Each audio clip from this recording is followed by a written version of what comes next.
ನಮಸ್ಕಾರ ಸ್ನೇಹಿತರೆ, reiki meditation world YouTube ಚಾನಲ್ಗೆ ತಮಗೆಲ್ಲರಿಗೂ ಸ್ವಾಗತ. ನಾನು ಕೃಷ್ಣ ಆಚಾರ್ಯ, ವಿಶ್ವಚೇತನ ರೇಖಿ ಕೇಂದ್ರ ಹೊನ್ನಾವರ. ಸ್ನೇಹಿತರೆ, ಈ ವಿಡಿಯೋದ ಮೂಲಕ ತಮ್ಮಲ್ಲಿ ವಿನಂತಿಸಿಕೊಳ್ಳೋದೇನೆಂದರೆ, ಸ್ನೇಹಿತರೆ, ಇವತ್ತಿನ ಕಾಲಘಟ್ಟದಲ್ಲಿ ಬಹಳಷ್ಟು ಸವಾಲುಗಳನ್ನು ನಾವು ಎದುರಿಸ್ತಾ ಇದ್ದೇವೆ. ಹಾಗಂತ ಹಿಂದೆ ಸವಾಲುಗಳಿಲ್ವ? ಇದು ಆದರೆ ಸಾಮಾನ್ಯವಾಗಿ ಜನರಲ್ ಆಗಿ ಮಾಡುವಂಥ ಕೆಲವು ಫಾರ್ಮಾಲಿಟೀಸ್ನಿಂದ ಆ ಸಮಸ್ಯೆಗಳನ್ನು ಅಥವಾ ಸವಾಲುಗಳನ್ನು ಅವರು ಎದುರಿಸಲಿಕ್ಕೆ ಒಂದು ಸಾಮರ್ಥ್ಯ ಬರ್ತಾ ಇತ್ತು. ಇವತ್ತು ನಮ್ಮಲ್ಲಿ ಬದಲಾದಂತಹ ಆಹಾರ ಕ್ರಮ, ಜೀವನ ಕ್ರಮ ಅಥವಾ ಆನ್ಲೈನ್ ಥರದ ಕೋರ್ಸ್ಗಳಿರ್ಬೋದು ಅಥವಾ ಒತ್ತಡಗಳಿರ್ಬೋದು, ಸವಾಲುಗಳಿರ್ಬೋದು, ಅದನ್ನು ಎದುರಿಸ್ತಾ ಜೀವನದಲ್ಲಿ ಬಹಳಷ್ಟು ಸಮಸ್ಯೆಗಳನ್ನು ನಾವು ಎದುರಿಸ್ತಾ ಇದ್ದೇವೆ. ಹಾಗಾಗಿ ಆ ಸವಾಲುಗಳನ್ನು ಎದುರಿಸಲಿಕ್ಕೆ ಬೇಕಾದಂತಹ ಒಂದು ಶಕ್ತಿಯನ್ನು ನಾವು ಪಡ್ಕೊಳ್ಳಿಕ್ಕಾಗಿ ಇವತ್ತು ನಾವು ಬೇರೆ ಬೇರೆ ತಂತ್ರಗಳ ಮೊರೆ ಹೋಗ್ತಾ ಇದ್ದೀವಿ. ಅದರಲ್ಲೂ ಕೂಡ ಆಧ್ಯಾತ್ಮ ಅಥವಾ ರೇಖಿ ಅನ್ನುವಂಥ ನಮ್ಮ ಕಣ್ಮುಂದೆ ಬರುವಂಥ ವಿಚಾರ. ಇವತ್ತು ರೇಖಿ ಅನ್ನುವಂಥದ್ದು ಬಹಳಷ್ಟು ತೀವ್ರವಾಗಿ ಪ್ರಚಾರಕ್ಕೆ ಬರ್ತಾ ಇದೆ. ಆದರೆ ಸಂಪೂರ್ಣವಾಗಿ ಅದು ಎಲ್ಲರನ್ನ ತಲುಪಲಿಕ್ಕೆ ಅದು ಬಹಳ ಸಮಯ ಹಿಡಿಯುವಂಥ ಸಾಧ್ಯತೆ ಇದೆ. ಈಗಾಗಲೇ ನಮ್ಮ ಕೇಂದ್ರ ಪ್ರಾರಂಭವಾಗಿ ಬಹಳಷ್ಟು ವರ್ಷಗಳೇ ಕಳೆದಿವೆ. ರೇಖಿ ಮಾದರಿಯಲ್ಲಿ ನಾವು ಯಾವುದೇ ರೀತಿ ಉಚಿತವಾಗಿ ಟ್ರೈನಿಂಗಲ್ಲಾಗಲಿ ಅಥವಾ ದೀಕ್ಷೆ ಕೊಡಲಿಕ್ಕೆ ಅವಕಾಶ ಇರೋದಿಲ್ಲ. ಹಾಗಂತದ್ರಲ್ಲಿ ರಿಯಾಯಿತಿಯನ್ನು ಕೊಡುವಂಥ ಸಾಧ್ಯತೆ ಇದೆ. ಏಂಜಲ್ಸ್ ಮತ್ತು ರಾಜಕೀಯದಲ್ಲಿ ಅದು ಕೂಡ ಇಲ್ಲ. ಹಾಗಾಗಿ ಅದರ ನಾವು ಹಿಂದೆ ಕಲಿತಂಥ ಅದರ ಸವಿನೆನಪಿಗಾಗಿ ಈ ರೇಖಿ ದೀಕ್ಷೆ ಅನ್ನುವಂಥದ್ದು ಸಾರ್ವತ್ರಿಕವಾಗಿ ಪ್ರತಿಯೊಬ್ಬರಿಗೂ ಮುಟ್ಟಬೇಕು ಅನ್ನುವಂಥ ಒಂದು ದಿಶೆಯಲ್ಲಿ ರೇಖಿ ದೀಕ್ಷಾ ಮಹಾ ಅಭಿಯಾನ ಅನ್ನುವಂಥ ಹೆಸರಿನಲ್ಲಿ ಸಾಮೂಹಿಕ ದೀಕ್ಷಾ ಕಾರ್ಯಕ್ರಮವನ್ನು ನಾವು ಮಾಡಬೇಕು ಹೇಳುವಂಥ ಒಂದು ವಿಚಾರವನ್ನು ಇಟ್ಕೊಂಡಿದ್ದೇವೆ.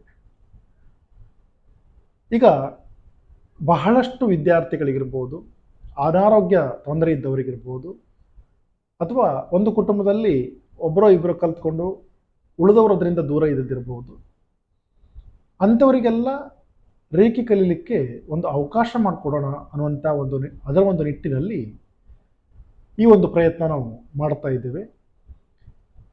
ಸ್ನೇಹಿತರೆ, ಇವತ್ತು ರೇಖಿಯನ್ನು ನಾವು ರೆಗ್ಯುಲರ್ ಆಗಿ ಪ್ರಾಕ್ಟೀಸ್ ಮಾಡೋದ್ರಿಂದ ನಮ್ಮ ಔರ ಮತ್ತು ಚಕ್ರಗಳು ಬ್ಯಾಲೆನ್ಸಿಗೆ ಬಂದು ಜೀವನದ ಸವಾಲುಗಳನ್ನು ಎದುರಿಸಲಿಕ್ಕೆ ಬೇಕಾದಂಥ ಒಂದು ಸಾಮರ್ಥ್ಯವನ್ನು ನಾವು ಸಂಪಾದಿಸಬಹುದು.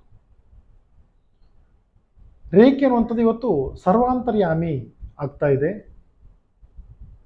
ಆನಂತರ ಕೆಲವು ಕೇಂದ್ರಗಳಲ್ಲಿ ಅದು ಕೈಗೆಟುಕುವ ಬೆಲೆಯಲ್ಲಿ ಸಿಗ್ತಾ ಇಲ್ಲ. ಆ ರೇಖಿ ಅನ್ನುವಂಥ ಹೆಸರಿನಲ್ಲಿ ಇವತ್ತು ಬಹಳಷ್ಟು ಹಣವನ್ನು ಕಿತ್ತುಕೊಳ್ಳುವಂಥ ಪ್ರಯತ್ನಗಳು ಕೂಡ ನಡೀತಾ ಇದ್ದಾವೆ. ರೇಖೆಯನ್ನು ಮಾಡುವಾಗ ಅದನ್ನು ಮಾಡಿ ಇದನ್ನು ಮಾಡಿ ಹಾಗೆ ಹೀಗೆ ಅನ್ನೋದಾಗಲಿ, ಅಥವಾ ಒಂದು ಸಾರಿ ರೇಖೆಯನ್ನು ಕಲಿಸಿ ಆನಂತರ ಲೆಫ್ಟ್ ಆಗೋದಾಗಲಿ, ಇವರು ಕಲಿತವರಿಗೂ ಕೂಡ ಅದನ್ನು ಕಂಟಿನ್ಯೂ ಮಾಡಲಿಕ್ಕೆ ಕನ್ಫ್ಯೂಷನ್ನು, ಅವರು ಕೂಡ ಕಾಂಟ್ಯಾಕ್ಟ್ ಸಿಗದೆ ಇರುವಂಥ ಪರಿಸ್ಥಿತಿ ಇಂಥವೆಲ್ಲ ನಡೀತಾ ಇದ್ದಾವೆ.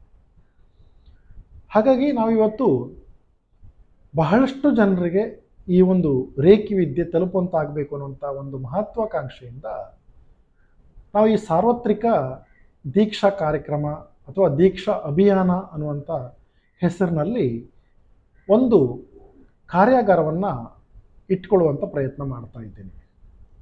ಅದು ಯಾವಾಗ ಅಂತಂದರೆ ಜುಲೈ ತಿಂಗಳ 10ನೇ ತಾರೀಕು ಗುರು ಪೌರ್ಣಿಮೆ ಇದೆ. ಸಾಮಾನ್ಯವಾಗಿ ಗುರು ಪೌರ್ಣಿಮೆಯನ್ನು ನಾವು ಆಧ್ಯಾತ್ಮಿಕ ಕೋರ್ಸ್ಗಳನ್ನು ಅಥವಾ ಮೆಡಿಟೇಷನ್ ಕೋರ್ಸ್ಗಳನ್ನು ಕಲಿಸುವಂಥ ಗುರುಗಳು ಜಾಸ್ತಿ ಮಹತ್ವವನ್ನು ಕೊಡ್ತೇವೆ. ಯಾಕಂದರೆ ಈ ರೇಖಿ ಅಥವಾ ಆಧ್ಯಾತ್ಮ ಅನ್ನುವಂಥದ್ದು ಇವತ್ತಿನ ತನಕ ಸಾಗಿ ಬಂದಿರೋದೇ ಗುರುಗಳ ಒಂದು ಪ್ರಯತ್ನದಿಂದ ಅಥವಾ ಸಾಧುಗಳ ಪ್ರಯತ್ನದಿಂದ. ಹಾಗಾಗಿ ಆ ಗುರು ಪೌರ್ಣಿಮೆ ಎನ್ನುವಂಥ ಒಂದು ದಿನಕ್ಕೆ ನಾವು ಮಹತ್ವವನ್ನು ಕೊಡ್ತಾ, ಅಷ್ಟೇ ಅಲ್ಲ, ನಾನು ಹಿಂದೆ ಬಹಳಷ್ಟು ವರ್ಷದ ಹಿಂದೆ ರೇಖೆಯನ್ನು ಕಲಿಯುವಾಗ ಆ ರೇಖೆಯ ಪ್ರಥಮ ಡಿಗ್ರಿಯ ಶುಲ್ಕ ಕೇವಲ 700 ರೂಪಾಯಿ ಇತ್ತು. ಇವತ್ತು ತುಂಬ ಜಾಸ್ತಿ ಆಗಿದೆ. ಹಾಗಾಗಿ ಯಾವತ್ತು ನಾನು ರೇಖೆಯನ್ನು ಕಲೀಲಿಕ್ಕೆ ಪ್ರಥಮ ಡಿಗ್ರಿಗೆ ಎಷ್ಟು ಕೊಟ್ಟಿದ್ನೋ ಅದೇ ಫೀಸ್ನಲ್ಲಿ ಬಹಳಷ್ಟು ಜನರಿಗೆ ಆ ದೀಕ್ಷೆಯನ್ನು ಕೊಡಿಸ್ಲಿಕ್ಕೆ ಅವಕಾಶ ಮಾಡಿಕೊಡ್ಬೇಕು ಹೇಳುವಂಥ ಒಂದು ಕನಸಿತ್ತು.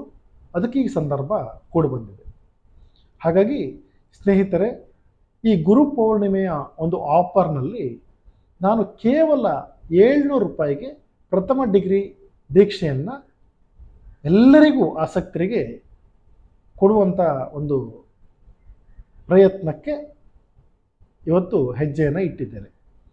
ಈ ವಿಡಿಯೋವನ್ನು ನೋಡ್ತಾ ಇರುವಂಥ ಪ್ರತಿಯೊಬ್ಬರೂ ಕೂಡ ನಿಮ್ಮ ಮಕ್ಕಳ ಅಥವಾ ಕುಟುಂಬದವರ, ಸ್ನೇಹಿತರ ಅಥವಾ ಸಂಬಂಧಿಕರ ಯಾವುದೇ ಒಬ್ಬ ಆಸಕ್ತ ವಿದ್ಯಾರ್ಥಿ ಇದ್ದರೆ ಅವನಿಗೆ ಈ ರೇಖಿಯನ್ನು ಕಲಿಸಲಿಕ್ಕೆ ಒಂದು ಅವಕಾಶ ಮಾಡಿಕೊಡಿ ಅಂತ ನಾನು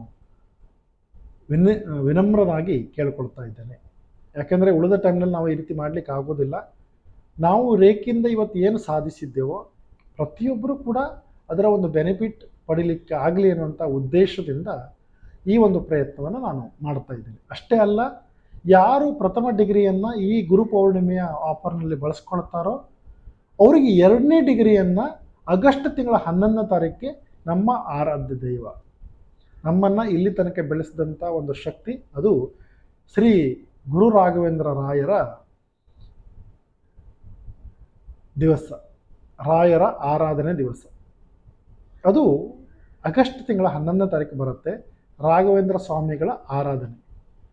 ಆ ಒಂದು ಆಫರನ್ನು ಬಿಟ್ಟು 2ನೇ ಡಿಗ್ರಿಯನ್ನು ಸಹಿತ ಬಹಳ ರಿಯಾಯಿತಿ ದರದಲ್ಲಿ 2ನೇ ಡಿಗ್ರಿಯನ್ನು ಸಹಿತ ಪೂರೈಸಿಕೊಡ್ಲಿಕ್ಕೆ ಯೋಚನೆ ಮಾಡಿದ್ದೀನಿ.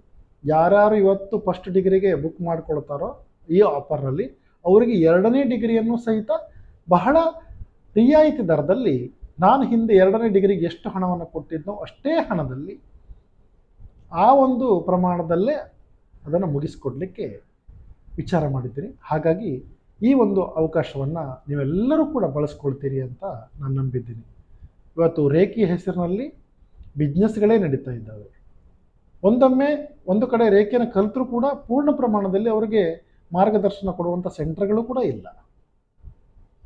ಹಾಗಾಗಿ ನನ್ನ ಒಂದು ಪ್ರಯತ್ನ ಈ ಜೀವನದಲ್ಲಿ ನನ್ನಿಂದ ಎಷ್ಟು ಸಾಧ್ಯನೋ ಅಷ್ಟು ಜನರಿಗೆ ರೇಖಿ ದೀಕ್ಷೆಯನ್ನು ಕೊಡಬೇಕು ಹೇಳುವಂಥ ಒಂದು ಮನಸ್ಥಿತಿ ಹೀಗೆ ಕಾಲ ಕೂಡಿ ಬಂದಿದೆ. ಹಾಗಾಗಿ ನೀವು ಈ ಒಂದು ಅವಕಾಶವನ್ನು ಬಳಸ್ಕೊಳ್ತೀರಿ ಅಂತ ನಾನು ನಂಬಿದ್ದೀನಿ. ನಿಮಗೆ ಸಂಬಂಧಪಟ್ಟು ಅದಕ್ಕೆ ಅವಶ್ಯಕತೆ ಇರುವಂಥ PDF ಅನ್ನು ಮತ್ತು ಬೇರೆ ಬೇರೆ ಥರದ ಒಂದು ಪರಿಕರವನ್ನು ನಿಮಗೆ ಕೊಡಲಿಕ್ಕೆ ಇದು ಮಾಡ್ತೀನಿ. ಆದಷ್ಟು ಬೇಗ ಈ ಒಂದು ಕೋರ್ಸ್ಗೆ ಬುಕ್ ಮಾಡಿಕೊಳ್ಳಿ. ಇಲ್ಲಿ ನೀವು ಮಾಡಬೇಕಾದದ್ದಿಷ್ಟೇ, ಯಾರಿಗೆ ರೇಖೆಯನ್ನು ಕಲೀಲಿಕ್ಕೆ ಆಸಕ್ತಿ ಇದೆಯೋ ಅವರು ನಮ್ಮ ನಂಬರಿಗೆ ಕರೆ ಮಾಡಿಕೊಂಡು ಮಾಹಿತಿಯನ್ನು ನಾವು ತಿಳಿಸ್ಕೊಡ್ತೀವಿ. ಬುಕ್ ಮಾಡಿಕೊಳ್ಳಿ. ಈ ಆಫರು ನೆಕ್ಸ್ಟು ಜುಲೈ ತಿಂಗಳ 10ನೇ ತಾರೀಕು ತನಕ ಇರುತ್ತೆ. ಅದರ ನಂತರದ ರವಿವಾರದಲ್ಲಿ ಈ ಕ್ಲಾಸು ನಡೆಸ್ತೀವಿ. 2-3 ದಿನ ನಂತರ ರವಿವಾರ ಬರುತ್ತೆ. ಯಾಕಂದರೆ ನಾವು ಗುರು ಪೌರ್ಣಿಮೆ ದಿನವೇ ಮಾಡೋಣ ಅಂತಂದರೆ ಬುಕ್ ಮಾಡಿದವರು ಎಲ್ಲರಿಗೂ ಕೂಡ ಅಟೆಂಡ್ ಆಗಲಿಕ್ಕೆ ಕಷ್ಟ ಆಗ್ಬೋದು, ರಜೆ ತೊಂದರೆ ಆಗ್ಬೋದು. ಹಾಗಾಗಿ ಗುರುವಾರ ನಡೆಯುತ್ತೆ. ಅದು ಜುಲೈ 10ನೇ ತಾರೀಕು ಅಂತಂದರೆ ಗುರುವಾರ ಬರುತ್ತೆ. ಶುಕ್ರವಾರ ಶನಿವಾರ ಮಧ್ಯದಲ್ಲಿ ಗ್ಯಾಪ್ ಆಗುತ್ತೆ. ರವಿವಾರ ದಿನ ಅಲ್ಲಿ ನಾವು ಕ್ಲಾಸನ್ನು ನಡೆಸೋಣ. 13ನೇ ತಾರೀಕು ಕ್ಲಾಸ್ ನಡೆಯುತ್ತೆ, ಜುಲೈ 13ಕ್ಕೆ. ಅಲ್ಲಿ ತನಕ ಬುಕ್ಕಿಂಗನ್ನು ಮಾಡಿಕೊಳ್ಳಿ. ಸಂಬಂಧಪಟ್ಟಂಥ ಮಾಹಿತಿಯನ್ನು ನಿಮಗೆ ಕೊಡ್ತೀವಿ. ಜೊತೆಗೆ ಇವತ್ತು ನೀವು ರೇಖಿ ಫಸ್ಟನ್ನು ಕಲಿಬೇಕು ಅಂದರೆ ದುಬಾರಿ ವೆಚ್ಚದಲ್ಲಿ ಕಲಿಯುವಂಥ ಸಾಧ್ಯತೆ ಇದೆ. ಅಲ್ಲದೆ ಎಲ್ಲೋ ಹೋಗಿ ಆ ಒಂದು ಕ್ಲಾಸ್ಗೆ ಅಟೆಂಡ್ ಆಗುವಂಥದ್ದಾಗಲಿ, ಅಥವಾ ನೀವು ಆನ್ಲೈನಲ್ಲಿ ಮಾಡಿಕೊಂಡ್ರೂ ಕೂಡ ನೆಕ್ಸ್ಟ್ ನಿಮಗೆ ಮಾಹಿತಿಯನ್ನು ತಿಳಿಸುವಂಥದ್ದಾಗಲಿ ಅಥವಾ ನಿಮ್ಗೆ ಮಾರ್ಗದರ್ಶನ ಕೊಡುವಂಥ ಪ್ರಯತ್ನ ಅವ್ರು ಮಾಡೋದಿಲ್ಲ. ನಮ್ಮಲ್ಲಿ ಆ ರೀತಿ ಇರೋದಿಲ್ಲ. ಇದರಲ್ಲಿ ಯಾರು ಜಾಯ್ನ್ ಆಗ್ತಾರೋ ಅವರಿಗೆ ರಿಪಿಟೇಷನ್ ಕೊಡಿಸ್ತೀವಿ, ವೆಬಿನಾರ್ನ ಕಂಡಕ್ಟ್ ಮಾಡ್ತೀವಿ. ಅಷ್ಟೇ ಅಲ್ಲ, ಆಗಸ್ಟ್ ತಿಂಗಳ 11ನೇ ತಾರೀಕಿನ ಒಂದು ಆಫರನ್ನು ಬಿಟ್ಟು ರೇಖಿ 2ನೇ ಡಿಗ್ರಿಯನ್ನು ಆಫರಲ್ಲಿ ಮಾಡಿಕೊಡುವಂಥ ವ್ಯವಸ್ಥೆ ಮಾಡ್ತೀವಿ. ಯಾಕಂದರೆ ರೇಖಿ ಫಸ್ಟ್ ಡಿಗ್ರಿನ ನಾವು ಎಲ್ಲನೂ ಕೂಡ ಸಾಧಿಸ್ತೀವಿ ಅಂತ ಹೇಳಲಿಕ್ಕೆ ಆಗೋದಿಲ್ಲ. ಇವತ್ತು ಬಂದಂಥ ಸಮಸ್ಯೆಗೆ ಕೆಲವು ಪರಿಹಾರ ಸಿಗ್ಬೋದು, ಫ್ಯೂಚರಲ್ಲಿ ಬರುವಂಥ ಸಮಸ್ಯೆಗೆ ಅದರಿಂದನೇ ಪರಿಹಾರ ಸಿಗತ್ತೆ ಅಂತ ಹೇಳಲಿಕ್ಕೆ ಬರೋದಿಲ್ಲ. ನೀವು ಬೇಕಾದರೆ 2ನೇ ಡಿಗ್ರಿಯನ್ನು ರಾಜಕೀಯದಲ್ಲಿ ಬೇಕಾದರೂ ತಗೊಳ್ಬೋದು, ಅಥವಾ ರೇಖಿ ಸೆಕೆಂಡಲ್ಲೂ ಬೇಕಾದರೂ ಮಾಡ್ಬೋದು. ಎರಡರಲ್ಲೂ ಕೂಡ ನಾನು ನಿಮಗೆ ಡಿಸ್ಕೌಂಟ್ ಮಾಡಿಕೊಡುವಂಥ ಪ್ರಯತ್ನ ಮಾಡ್ತೀನಿ. ಈ ಒಂದು ಅಭಿಯಾನದಲ್ಲಿ ಭಾಗವಹಿಸಿದಂಥ ಎಲ್ಲ ವಿದ್ಯಾರ್ಥಿಗಳಿಗೂ ಸಹಿತ ನೀವಷ್ಟೇ ಅಲ್ಲ, ನಿಮ್ಮ ಪರಿವಾರವನ್ನು, ನಿಮ್ಮ ಮಕ್ಕಳನ್ನು, ಯಾಕಂದರೆ ಇವತ್ತು ನೀವು ಮಕ್ಕಳಿಗೆ ಒಂದು ಉಪನಯನ ಸಂಸ್ಕಾರ ಕೊಟ್ಟಾಗ ಏನು ಅವರಲ್ಲಿ ಡೆವಲಪ್ ಆಗುತ್ತೋ ಅದಕ್ಕಿಂತ ಡಬಲ್ ಆಗಿ ಇದರಲ್ಲಿ ಬೆನಿಫಿಟ್ ಆಗ್ತದೆ. ಅವರ ವಿದ್ಯಾಭ್ಯಾಸಕ್ಕಿರ್ಬೋದು, ಅವರ ಆರೋಗ್ಯಕ್ಕಿರ್ಬೋದು, ಹಣಕಾಸಿನ ವಿಚಾರ ಇರ್ಬೋದು, ವೃತ್ತಿಗಿರ್ಬೋದು, ಕಾನ್ಸಂಟ್ರೇಷನ್ಗಿರ್ಬೋದು, ಸಂಬಂಧಗಳಿಗಿರ್ಬೋದು, ನಕಾರಾತ್ಮಕ ಶಕ್ತಿಗಳ ತೊಂದರೆ ಇರ್ಬೋದು, ಎಲ್ಲದಕ್ಕೂ ಕೂಡ ಅವರಿಗೆ ಸಹಾಯ ಆಗುತ್ತೆ. ಹಾಗಾಗಿ ಇವತ್ತು ನೀವು ಕೊಡುವಂಥ ಈ ದೀಕ್ಷೆ ಏನಿದೆ ಅದರಲ್ಲಿ ಪುಣ್ಯ ನಿಮಗೂ ಕೂಡ ಸಿಗತ್ತೆ, ಒಂದು ದೃಷ್ಟಾಂತ ಬರುತ್ತೆ. ಇವತ್ತು ನಾವೇನು ಮಾಡ್ತೀವಿ, ಮೋಹದ ಪಾಶಕ್ಕೆ ಸಿಕ್ಕಿ ಮಾಡಬೇಕಾದಂಥ ಕರ್ತವ್ಯವನ್ನು ಮಾಡೋದಿಲ್ಲ. ಯಾಕಂದರೆ ಎಲ್ಲಿ ನೋಡಿದ್ರು ಕೂಡ ನಾನೇನಾದರೂ ಸಂಪಾದನೆ ಮಾಡಬೇಕು, ನಾನು ಗಳಿಸಬೇಕು, ನಾನು ಹಂಗಿರಬೇಕು, ಹಿಂಗಿರಬೇಕು, ಹೈಫೈ ಆಗಿರಬೇಕು, ಈ ರೀತಿಯ ಯೋಚನೆಗಳು ಬಹಳ ಬರ್ತವೆ. ಅಥವಾ ಹೊರಗಿನ ಆಕರ್ಷಣೆಗಳು ನಮಗೆ ಎದುರಾಗ್ತವೆ. ಆ ಆಕರ್ಷಣೆಗೆ ಎದುರಾಗಿ ನಾವು ಈ ಜೀವನದಲ್ಲಿ ಏನು ಮಾಡಬೇಕು ಅದನ್ನು ಮಾಡಿಕೊಳ್ಳೋದಿಲ್ಲ. ಒಂದು ದೃಷ್ಟಾಂತ ನಿಮ್ಗೆ ಹೇಳ್ತೀನಿ ಸ್ನೇಹಿತರೆ, ಯಾಕಂದರೆ ಈ ಒಂದು ಜನ್ಮ ನಿಮ್ಗೆ ಅಮೂಲ್ಯ. ಇದು ಸಿಕ್ಕಂಥ ಒಂದು ಅಮೂಲ್ಯವಾದ ಜೀವನವನ್ನು ಸರಿಯಾಗಿ ನೀವು ಬಳಸ್ಕೊಂಡಾಗ ಜೀವನ ಸಾರ್ಥಕತೆ. ಮಾನವ ಜನ್ಮಕ್ಕೆ ಬಂದ ನಂತರ ನೀವೇನು ಸಾಧಿಸಿದ್ರಿ? ಜನ್ಮ ಪ್ರಾಣಿಗಳಿಗೂ ಇದೆ, ಪಕ್ಷಿಗಳಿಗಿದೆ, ಗಿಡ ಮರಗಳಿಗೂ ಇದೆ. ಆದರೆ ಆ ರೀತಿ ನಾವು ಬದುಕೋದಿಲ್ಲ. ನಮಗೆ ಭಾವನೆಗಳಿದೆ, ಮಾತಾಡ್ಲಿಕ್ಕೆ ಬರ್ತದೆ, ಯೋಚನಾ ಶಕ್ತಿ ಇದೆ. ಇದನ್ನು ಬಳಸ್ಕೊಂಡು ನಾವು ಸಾರ್ಥಕತೆ ಪಡೆಯೋದು ಹೇಗೆ? ಮಹಾಭಾರತದಲ್ಲಿ ಒಂದು ದೃಷ್ಟಾಂತ ಬರುತ್ತೆ, ಇದನ್ನು ಹೇಳಿಕೊಂಡು ನಾನು ಈ ವಿಡಿಯೋನ ಮುಗಿಸ್ತೀನಿ. ಮಹಾಭಾರತದಲ್ಲಿ ಯುದ್ಧ ನಡೆದ ನಂತರದಲ್ಲಿ ಪಾಂಡವರಿಗೆ ಜಯ ಆಗತ್ತೆ. ಆ ಮಹಾಭಾರತದ ಯುದ್ಧದ ಒಂದು ಪರಿಣಾಮದಲ್ಲಿ ಪಾಂಡವರಿಗೆ ಜಯ ಬರಲಿಕ್ಕೆ ಮುಖ್ಯ ಕಾರಣ ಆದವನು ಶ್ರೀಕೃಷ್ಣ ಪರಮಾತ್ಮ. ಅವರ ಒಂದು ಮಾರ್ಗದರ್ಶನದಲ್ಲಿ ಪಾಂಡವರಿಗೆ ಜಯ ಆಗಿದೆ. ಸಾಮರ್ಥ್ಯಕ್ಕೆ ತಕ್ಕನಾಗಿ ನಾವು ನೋಡೋಕೆ ಹೋದರೆ ಕೌರವರಿಗೆ ಜಯ ಆಗಬೇಕಿತ್ತು. ಘಟಾನುಘಟಿಗಳು ಅಲ್ಲಿ ಆ ಒಂದು ಪಕ್ಷದಲ್ಲಿದ್ದರು. ಆದರೂ ಕೂಡ ಪಾಂಡವರಿಗೆ ಯಾಕೆ ಇದು ಗೆಲುವಾಯಿತು? ಅದಕ್ಕೆ ಶ್ರೀಕೃಷ್ಣ ಪರಮಾತ್ಮನ ಆಶೀರ್ವಾದ ಮತ್ತು ಮಾರ್ಗದರ್ಶನ. ಇಷ್ಟಿದ್ರೂ ಕೂಡ ಅರ್ಜುನ ಮತ್ತು ಭೀಮನಿಗೆ ತಾನು ಎನ್ನುವಂಥ ಗರ್ವ ಬಂದ್ಬಿಡ್ತು, ಈಗೋ ಬಂದ್ಬಿಡ್ತು ಅವರಿಗೆ. ಶ್ರೀಕೃಷ್ಣ ಪರಮಾತ್ಮ ಏನೂ ಇಲ್ಲ, ನಾವೇ ಎಲ್ಲದಕ್ಕೂ ಶ್ರೇಷ್ಠ, ನಮ್ಮಿಂದನೇ ಈ ಜಯ ಬಂತು ಅಂತೇಳಿ. ಈ ವಿಚಾರ ಶ್ರೀಕೃಷ್ಣ ಪರಮಾತ್ಮನಿಗೂ ಗೊತ್ತಾಯಿತು, ಇವರು ಈ ರೀತಿ ಮನಸ್ಥಿತಿಗೆ ಬಂದಿದ್ದಾರೆ ಅಂತೇಳಿ. ಹಾಗೆ ತನ್ನ ಅಣ್ಣ ಬಲರಾಮನನ್ನು ಕರೆದು ಹೇಳ್ತಾರೆ ಶ್ರೀಕೃಷ್ಣ ಪರಮಾತ್ಮ, ಅಣ್ಣ ನೋಡು, ಪಾಂಡವರಲ್ಲಿ ಇಬ್ಬರಿಗೆ ತುಂಬ ಗರ್ವ ಬಂದ್ಬಿಟ್ಟಿದೆ, ಭೀಮ ಮತ್ತು ಅರ್ಜುನರಿಗೆ. ಅವರ ಗರ್ವವನ್ನು ನಾವು ಹೇಗಾದರೂ ಮುರಿಬೇಕು, ನೀನು ಬರ್ತೀಯಾ ಅಂತ ಕೇಳ್ತಾನೆ. ಆಯ್ತಪ್ಪ, ತಮ್ಮನ ಮಾತನ್ನು ಯಾವತ್ತೂ ಬಲರಾಮ ಮೀರೋದಿಲ್ಲ. ಅಣ್ಣನಾಗಿದ್ದರೂ ಕೂಡ ಶ್ರೀಕೃಷ್ಣ ಪರಮಾತ್ಮನೂ ಹಾಗೆ, ತಾನು ಜಗದ ಒಡೆಯನಾದರೂ ಕೂಡ ಅಣ್ಣನಿಗೆ ಕೊಡುವಂಥ ಗೌರವವನ್ನು ಅವನು ಕಮ್ಮಿ ಮಾಡೋದಿಲ್ಲ. ಅಣ್ಣ ತಮ್ಮರಲ್ಲಿ ಅಷ್ಟು ಅನ್ಯೋನ್ಯತೆ. ಆಯಿತು, ತಮ್ಮ ಏನೋ ಪರೀಕ್ಷೆ ಮಾಡ್ತಾನೆ, ಅಣ್ಣ ನಾನು ಪಾತ್ರ ಮಾಡ್ತೇನೆ, ನಡೆ ಹೋಗೋಣ. ಆಯಿತು, ಅಣ್ಣ ತಮ್ಮ ಇಬ್ಬರು ಕೂಡ ಒಂದು ಬೇರೆ ಬೇರೆ ವೇಷವನ್ನು ಧರಿಸಿ ಪಾಂಡವರ ಆಸ್ಥಾನಕ್ಕೆ ಬರ್ತಾರೆ. ಪಾಂಡವರ ಆಸ್ಥಾನಕ್ಕೆ ಬಂದಾಗ ನೋಡ್ತಾರೆ, ಅಲ್ಲಿ ಅರ್ಜುನ ಮತ್ತು ಭೀಮ ಧರ್ಮರಾಯನ ಅಕ್ಕಪಕ್ಕದಲ್ಲಿ ಕೂತ್ಕೊಂಡಿದ್ದಾರೆ, ಸಿಂಹಾಸನದ ಅಕ್ಕಪಕ್ಕದಲ್ಲಿ. ಬಹಳ ಗರ್ವ. ಇವರು ಅರಮನೆ ಹೊರಭಾಗದಲ್ಲಿ ನಿಂತ್ಕೊಂಡಿದ್ದಾರೆ. ಅದು ಧರ್ಮರಾಯನಿಗೆ ಗೊತ್ತಾಯಿತು, ಯಾರೋ ಒಬ್ಬರು ಬಂದಿದ್ದಾರೆ ಅಂತ ಹೇಳ್ಕೊಂಡು ಬಂದು ನೋಡ್ತಾರೆ. ಒಬ್ಬನು ಹಾವಾಡಿಗ, ಇನ್ನೊಬ್ಬರು ಕುದುರೆ ಸವಾರ. ಏನು ಮಾಡೋದು? ಬಂದು ಮಾತಾಡಿಸ್ತಾರೆ, ಬನ್ನಿ ಒಳಗಡೆ ಅಂತ ಕರೀತಾರೆ. ಆದರೆ ಇವರಿಬ್ಬರು ಕೂಡ ಬರೋಕ್ಕೆ ಒಪ್ಪೋದಿಲ್ಲ. ನಾವು ಬರ್ತೀವಿ, ಬರೋಕ್ಕಿಂತ ಮುಂಚೆ ನಮ್ಮದೊಂದು ಕಂಡೀಷನ್ ಇದೆ. ಏನು ಕಂಡೀಷನ್ ಇದೆ? ಈ ಕುದುರೆಯನ್ನು ಯಾರು ಹತ್ತಿ ಸುತ್ತಾಡಿ ಬರ್ತಾರೋ ಆ ನಂತರ ಅವರು ಅದರಲ್ಲಿ ಗೆದ್ದರೆ ನಾವು ಸೋತೇವೆ ಅಂತ ಹೇಳಿ ಒಪ್ಕೊಳ್ತೀವಿ, ಅವನು ಸೋತ್ರೆ ಅರ್ಧ ರಾಜ್ಯ ಕೊಡಬೇಕು. ಈ ರೀತಿ ಕಂಡೀಷನ್ಗೆ ಒಪ್ಪೋದಾದರೆ ನಾವು ರೆಡಿ ಇದ್ದೇವೆ ಅಂತ ಹೇಳ್ತಾರೆ. ಅಲ್ಲಿದ್ದಂಥ ಆಸ್ಥಾನದಲ್ಲಿದ್ದಂಥ ಅರ್ಜುನ ಮತ್ತು ಭೀಮರಿಗೆ ಸಿಟ್ಟು ಬಂದ್ಬಿಡುತ್ತೆ. ದಡ ಅಂತ ಇಳಿದು ಬಂದ್ಬಿಡ್ತಾರೆ. ಆ ನಂತರ ಹಾವಾಡಿಗ ಭೀಮನನ್ನು ಪರೀಕ್ಷೆ ಮಾಡ್ತಾನೆ. ಈ ಕುದುರೆ ಸವಾರ ಅರ್ಜುನನ್ನ ಪರೀಕ್ಷೆ ಮಾಡಲಿಕ್ಕೆ ತಯಾರಾಗ್ತಾನೆ. ಅರ್ಜುನ ಪರೀಕ್ಷೆ ಮಾಡ್ತಾ ಇದ್ದವು ಶ್ರೀಕೃಷ್ಣ ಪರಮಾತ್ಮ. ಈ ಕುದುರೆ ಸವಾರನ ಮಾತು ಕೇಳಿಕೊಂಡು ಅರ್ಜುನ ಬಂದ್ಕೊಳ್ಳೋ, ಏನೋ ಕುದುರೆ ಸವಾರನೆ, ನಿನ್ನ ಕುದುರೆಯ ಸೊಕ್ಕನ್ನು ನಾನು ಇಳಿಸಿ ಬರ್ತೇನೆ ಅಂತ ಹೇಳಿ ಕುದುರೆನ ಹತ್ಕೊಂಡ್ಬಿಡ್ತಾನೆ. ಆ ಕುದುರೆಯ ಲಗಾಮನ್ನು ಹಿಡಿದು ಹೇ ಅಂತ ಹೇಳ್ತಾನೆ. ಕುದುರೆ ಹೊರಟು ಬಿಟ್ಟಿದೆ. ದಡ ದಡ ದಡ ದಡ ಅಂತ ಹೋಯ್ತು ಹೋಯ್ತು ಹೋಯ್ತು. ಕೊನೆಗೆ ಇನ್ನೂ ಜೋರಾಗಿ ಹೋಗ್ಲಿ ಅಂತೇಳಿ ಅರ್ಜುನ ಇನ್ನೊಂದು ಸರಿ ಹೇ ಅಂತಾನೆ. ಅವಾಗ ಅದು ಆಕಾಶಕ್ಕೆ ಜಿಗಿದು ಬಿಡುತ್ತೆ. ಆಕಾಶಕ್ಕೆ ಜಿಗಿದಾಗ ಇವನಿಗೆ ತಡ್ಕೊಳ್ಳಿಕ್ಕಾಗೋದಿಲ್ಲ ಅರ್ಜುನಿಗೆ. ಅಯ್ಯೋ, ಇದು ಮಾಯಾ ಜಿಂಕೆ ಮಾಯಾ ಕುದುರೆ ಇರಬೇಕು, ನನ್ನನ್ನು ಎಲ್ಲೋದು ಕರ್ಕೊಂಡು ಹೋಗ್ತಾ ಇದೆ, ಈಗ ನಾನು ಬಿದ್ದೋಗ್ತೀನಿ ಸತ್ತೋಗ್ತೀನಿ ಅಂತ ಹೇಳ್ಕೊಂಡು ಚೀರಾಡ್ಲಿಕ್ಕೆ ಸ್ಟಾರ್ಟ್ ಮಾಡ್ತಾನೆ. ಆ ನಂತರ ಇನ್ನೂ ಜೋರಾಗಿ ಕೂಗ್ಕೊಳ್ತಾನೆ. ಆ ಮಾಯಾ ಕುದುರೆ ಏನು ಮಾಡುತ್ತೆ, ಒಂದು ಅರಣ್ಯದ ಮಧ್ಯೆ ತನ್ನ ಬೆನ್ನನ್ನು ಏನೋ ಅಲಗಾಡಿಸ್ತಾ ಅರ್ಜುನನ್ನ ಅಲ್ಲಿ ಬೀಳ್ಸಾಕತ್ತೆ. ಅರ್ಜುನ ಬಂದು ಒಂದು ಮರ ಮತ್ತು ಈ ಬಳ್ಳಿಗಳು ಸುತ್ತಕೊಂಡಿರುವಂಥ ಪೊಟರೆ ಮೇಲೆ ಬಿದ್ದುಬಿಡ್ತಾನೆ. ಅಂದರೆ ಗಿಡಗಂಟಿಗಳೆಲ್ಲ ಸೇರಿಕೊಂಡಿರುವಂಥ ಒಂದು ಮರ ಬಿದ್ದುಬಿಡ್ತಾನೆ. ಮರದ ಟೊಂಗೆ ಅಲ್ಲಿ ಬೀಳ್ತಾನೆ. ಕೊನೆಗೆ ಆ ಮರದ ಟೊಂಗೆಯಿಂದ ಜಾರಿ ಕೆಳಗಡೆ ಬೀಳುವಂಥ ಪರಿಸ್ಥಿತಿಯಲ್ಲಿ ಒಂದು ಬಳ್ಳಿಯನ್ನು ಹಿಡ್ಕೊಳ್ತಾನೆ. ಬಳ್ಳಿಯನ್ನು ಹಿಡ್ಕೊಳ್ತಾನೆ. ಹೇಗೆ ತಾನು ಈಗ ಪಾಸಾಗಿ ಹೋಗಬೇಕು, ಹೇಗೆ ತಾನು ಆ ಕಡೆ ದಡ ಸೇರಬೇಕು ಅಂತ ನೋಡ್ತಾನೆ. ಕೆಳಗಡೆ ಒಂದು ಕೆರೆ ಇದೆ ಅಥವಾ ಸರೋವರ ಇದೆ.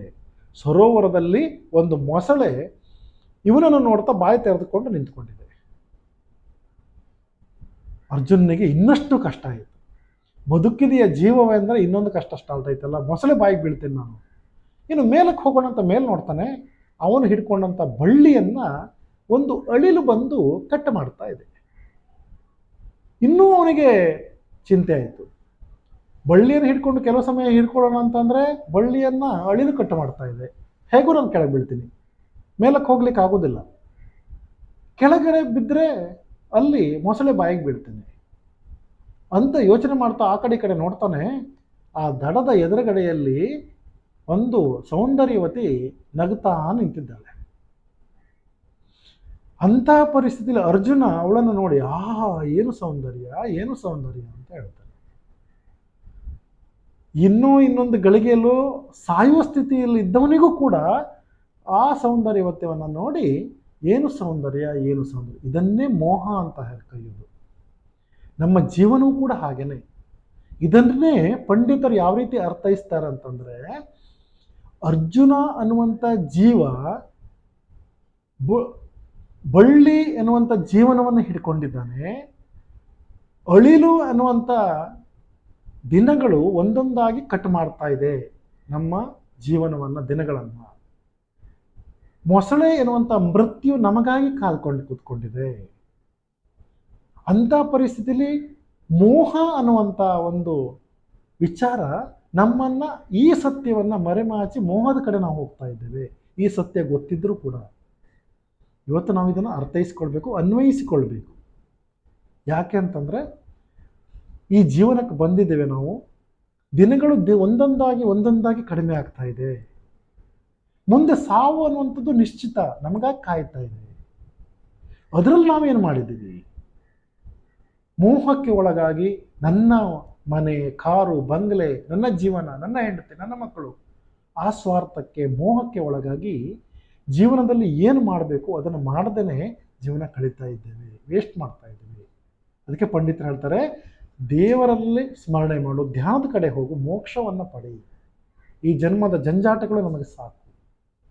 ಆ ಅರ್ಥವನ್ನು ಅರಿತು ನಾವು ಜೀವನ ಮಾಡಬೇಕು. ಹಿಂದಿನಿಂದ ಕೂಡ ಈ ಪ್ರವಚನ, ಧ್ಯಾನವನ್ನು ಮಾಡಲಿಕ್ಕೆ ಇದೇ ಕಾರಣ.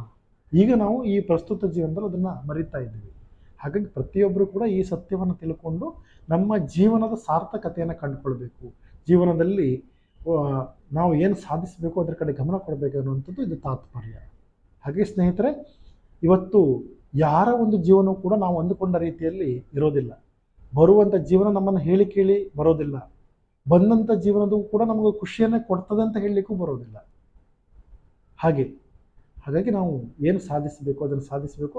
ಅಟ್ಲೀಸ್ಟ್ ನಮ್ಮ ಒಂದು ಬರುವಂಥ ಸವಾಲುಗಳನ್ನು ಎದುರಿಸಲಿಕ್ಕಾದ ಒಂದು ಸಾಮರ್ಥ್ಯ ಪಡ್ಕೊಳ್ಬೇಕು, ಅದರಿಂದ ಮುಕ್ತರಾಗಬೇಕು.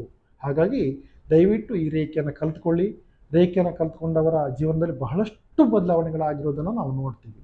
ಹಾಗಾಗಿ ಇಲ್ಲಿ ನಮ್ಮ ಕೇಂದ್ರದಲ್ಲಿ ನಿಮಗೆ ರಿಯಾಯಿತಿ ದರದಲ್ಲಿ, ಇದೊಂದು ಆಫರ್, ಪ್ರತಿ ಸಾರಿ ನಾವು ಅದನ್ನು ಕೊಡಲಿಕ್ಕೆ ಆಗೋದಿಲ್ಲ. ಯಾಕಂದರೆ ಅದರ ನಿಯಮಕ್ಕೆ ಒಳಪಟ್ಟು ಯಾವುದೇ ಫಾರ್ಮಾಲಿಟೀಸನ್ನು ಬ್ರೇಕ್ ಮಾಡದೆ ನಾವು ಕೊಡಬೇಕಾಗತ್ತೆ. ಫ್ರೀಯಾಗಿ ಕೊಡಲಿಕ್ಕೂ ಕೂಡ ಬರೋದಿಲ್ಲ.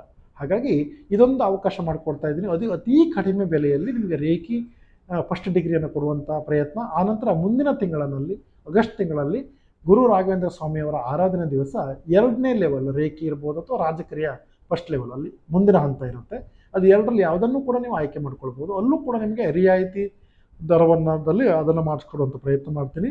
ಪ್ರತಿಯೊಬ್ಬರೂ ಕೂಡ ಇವತ್ತಿನ ಸವಾಲುಗಳನ್ನು ಎದುರಿಸಲಿಕ್ಕೆ ಬೇಕಾದಂಥ ಒಂದು ಸಾಧ್ಯತೆ ನಿಮ್ಮಲ್ಲಿ ಆಗಲಿ ಅಂತ ಹಾರೈಸ್ತಾ, ಪ್ರತಿಯೊಬ್ಬರು ಈ ಜನ್ಮವನ್ನು ಸಾರ್ಥಕಪಡಿಸಿಕೊಳ್ಳಿ. ಹಾಗಂತ ನಿಮಗೆ ಒಳ್ಳೆ ರೀತಿಯ ಸೇವೆ ಕೊಡುವಂಥ ಪ್ರಯತ್ನ ನಾವು ಮಾಡ್ತೀವಿ. ಸರ್ವೇ ಜನ ಸುಖಿನೋ ಭವಂತು. ಇಲ್ಲಿ ತನಕ ಈ ವಿಡಿಯೋವನ್ನು ವೀಕ್ಷಣೆ ಮಾಡಿದಂಥ ನಿಮಗೆ ಮತ್ತೊಮ್ಮೆ ವಂದಿಸುತ್ತಾ, ನಮ್ಮ ಕೇಂದ್ರವನ್ನು ಸಂಪರ್ಕ ಮಾಡಿ ಇದನ್ನು ಬುಕ್ ಮಾಡಿಕೊಳ್ಳಿ. ಆನಂತರ ಇನ್ನು ಉಳಿದ ಎಲ್ಲ ಸ್ನೇಹಿತರಿಗೆ, ಸಂಬಂಧಿಕರಿಗೆ, ಕುಟುಂಬದವರಿಗೆ ಎಲ್ಲರಿಗೂ ಕೂಡ ತಿಳಿಸಿ ಆದಷ್ಟು ಜನ ಈ ರೇಖಿ ದೀಕ್ಷೆನ ಪಡ್ಕೊಳ್ಳಿಕ್ಕೆ ಅವಕಾಶ ಮಾಡಿಕೊಡಿ ಅಂತ ಹೇಳ್ತಾ ಈ ವಿಡಿಯೋನ ಮುಗಿಸ್ತೇನೆ. ನಮಸ್ಕಾರ.